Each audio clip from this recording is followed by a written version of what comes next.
Valley of the Kings, long narrow defile just west of the Nile River in Upper Egypt. It was part of the ancient city of Thebes and was the burial site of almost all the kings, pharaohs of the 18th, 19th, and 20th dynasties, 1539 to 1075 BCE, from Thutmose I to Ramses X, located in the hills behind Deir el-Bahr. The 62 known tombs exhibit variety both in plan and in decoration. In 1979, UNESCO designated the valley part of the World Heritage Site of Ancient Thebes. The kings of the New Kingdom, circa 1539 to 1075 BCE, fearing for the safety of their rich burials, adopted a new plan of concealing their tombs in a lonely valley in the western hills behind Deir el-Bahr. There, in tombs sunk deep into the heart of the mountain, pharaohs were interred, as were several queens, a few officials of high rank, and the numerous sons of Ramses II.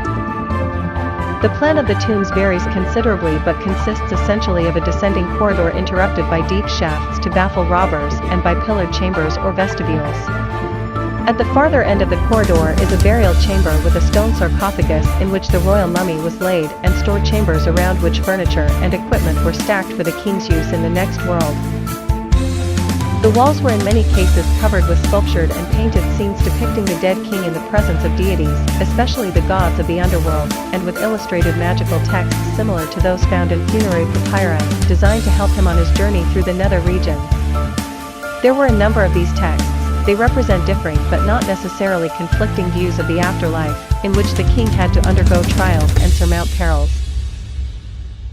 In the book of that which is in the underworld, for instance, he travels in the boat of the sun god through 12 divisions that represent the 12 hours of the night. In the book of gates, giant serpents guard the portals through which the sun has to pass as strange demons help or hinder the boat on its way. Other funerary compositions include the Book of Day and the Book of Night, which depict Nut, the sky goddess, spread out across the heavens, as well as the Book of the Heavenly Cow, in which Nut is transformed into a cow on whom reascends to the firmament. Astronomical figures decorate the ceilings of several burial chambers. Virtually all the tombs in the valley were cleared out in antiquity. Some had been partially robbed during the New Kingdom, but all were systematically denuded of their contents in the 21st dynasty, in an effort to protect the royal mummies and to recycle the rich funerary goods back into the royal treasury. In the time of Strabo, 1st century BCE, Greek travelers were able to visit 40 of the tombs.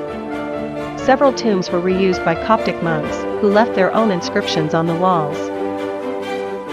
Only the little tomb of Tutankhamun, reigned 1333 to 23 BCE, located on the floor of the valley and protected by a pile of rock chippings thrown down from a later Ramesside tomb, escaped pillage.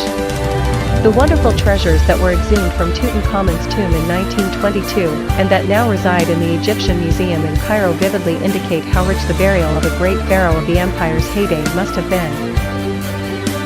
The longest tomb, number 20, belongs to Queen Hatshepsut, reigned c.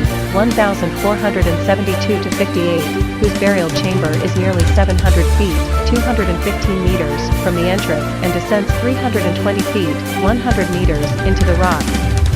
The largest and most complex tomb in the Valley of the Kings, number 5, was apparently built to contain the burial chambers of many of the sons of Ramses II, reigned 1279 to 13, the greatest king of the 19th dynasty.